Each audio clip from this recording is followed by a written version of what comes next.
Oyez, oyez, braves gens, de tout temps, l'histoire était parsemée d'une multitude d'expressions fruitières et légumières que vous employez encore aujourd'hui, mais sans vraiment connaître leur origine ou leur véritable signification. Eh bien, je vais me faire un plaisir de vous les expliquer. Allez, c'est parti!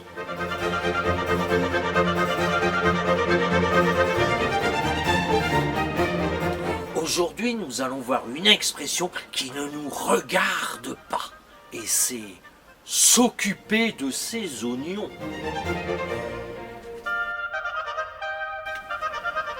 De nos jours, vous utilisez cette expression pour dire à une personne qu'elle doit s'occuper de ses affaires et non pas de celles des autres.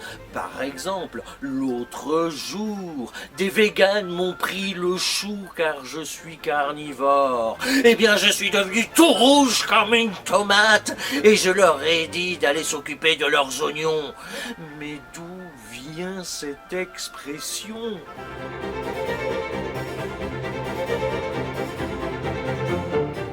L'expression nous vient du XXe siècle. Au début de cette époque, en argot, l'oignon désignait les fesses, et plus spécifiquement l'anus.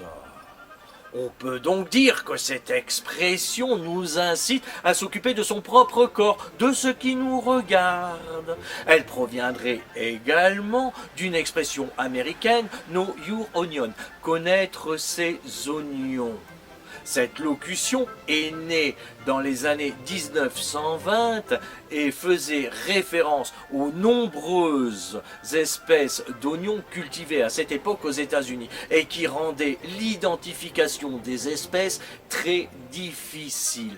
Connaître ces oignons signifiait donc savoir quelles étaient les espèces cultivées et par extension connaître tout sur le sujet. S'occuper de ces oignons voudrait donc dire se mêler seulement de ce que l'on connaît.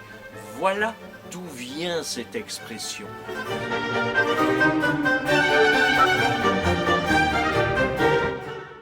S'occuper de ses oignons, c'est s'occuper de ses affaires. Mais alors, si les affaires des autres vous intéressent, avant de vous en occuper, prenez soin de bien les connaître pour ne pas faire chou blanc. Allez, au revoir et à bientôt. Au revoir.